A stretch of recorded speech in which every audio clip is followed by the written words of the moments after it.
Selamat pagi saudara-saudara, salam jumpa dan jumpa lagi. Kita sudah menikmati firman Tuhan selama ini.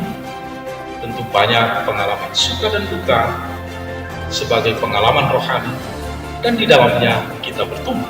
Oleh karena itu saudara-saudara, kabar-kabarilah pengalaman itu agar kita bisa bersama-sama berdoa. Sebentar lagi kita akan mendengarkan firman Tuhan yang akan mendampingi kita di dalam perjalanan hidup kita untuk tetap berbahagia. Shalom, jemaat Tuhan yang terkasih dimanapun berada. Sebelum kita mendengarkan firman Tuhan, renungan pada hari ini, marilah kita bersatu di dalam doa. Kita berdoa. Damai sejahtera yang melampaui segala akal, itulah kiranya yang memelihara hati dan pikiran saudara-saudari di dalam Yesus Kristus Tuhan kita. Amin. Mari kita dengarkan firman Tuhan yang menjadi renungan untuk hari ini. Shalom. Firman Tuhan untuk kita pada pagi hari ini kita akan bacakan dari 1 Korin pasalnya yang ke-15 ayat 22. Karena sama seperti semua orang mati dalam persekutuan dengan Adam, demikian pula semua orang akan dihidupkan kembali dalam persekutuan dengan Kristus. Demikian firman Tuhan. Berbahagialah orang yang mendengarkan firman Tuhan serta memeliharanya di dalam hatinya. Amin. Terima kasih.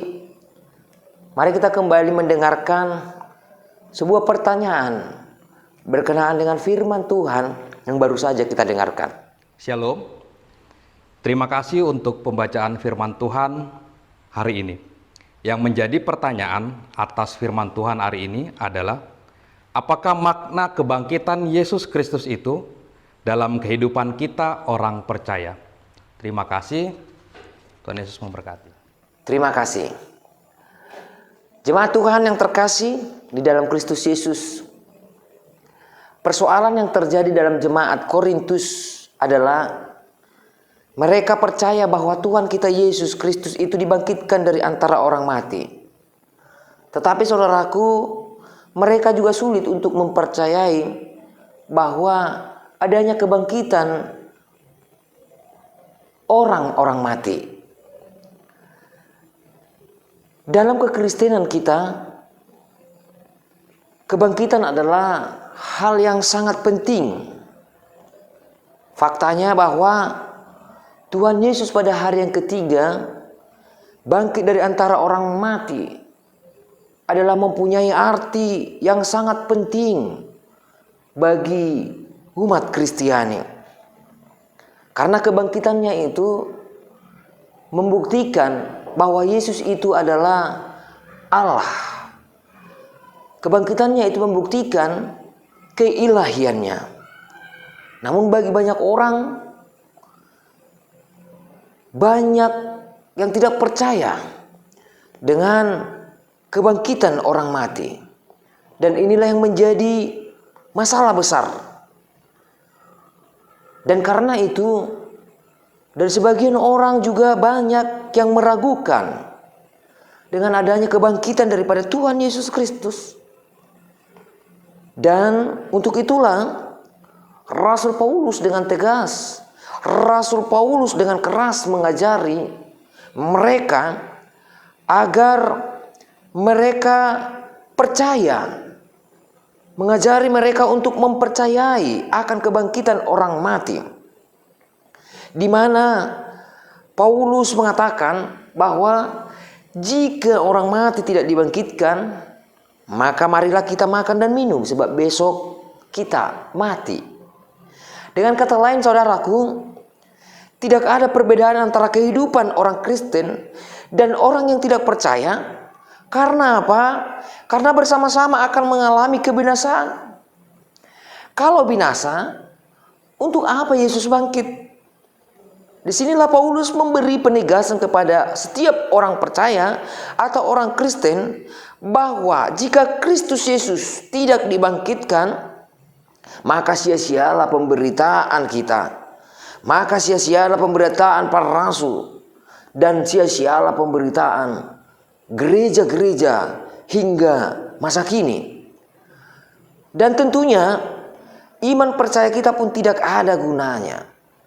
Oleh karena itu, jika Kristus tidak dibangkitkan, maka kita tetap hidup dan tinggal di dalam dosa. Dosa itulah yang membuat manusia terpisah dari Allah Sang Pencipta. Jika terpisah dengan Allah, maka itu sering disebut memiliki persekutuan yang terpisah juga daripada Tuhan Yesus Kristus, atau masih hidup dalam persekutuan dengan Adam. Oleh karena itu, saudaraku, kedatangan Tuhan Yesus ke tengah dunia ini adalah untuk membangun persekutuan kekeluargaan, yang mana kita, setiap orang percaya atau orang Kristen, hidup bersama-sama dengannya. Kekeluargaan yang dibangun atas persekutuan dengan Yesus Kristus membuat setiap orang percaya dibebaskan dari belenggu dosa, dan setiap orang percaya dibebaskan dari kebinasaan. Bahwa setiap orang yang mau bersekutu dengan keluarga kerajaan Allah akan memperoleh kebebasan dari belenggu dosa dan akan membuat hidupnya tidak sia-sia. Hidupnya tetap dipenuhi oleh pengharapan. Tidak pernah merasa takut, bahkan tidak pernah meragukan kebangkitannya setelah mati.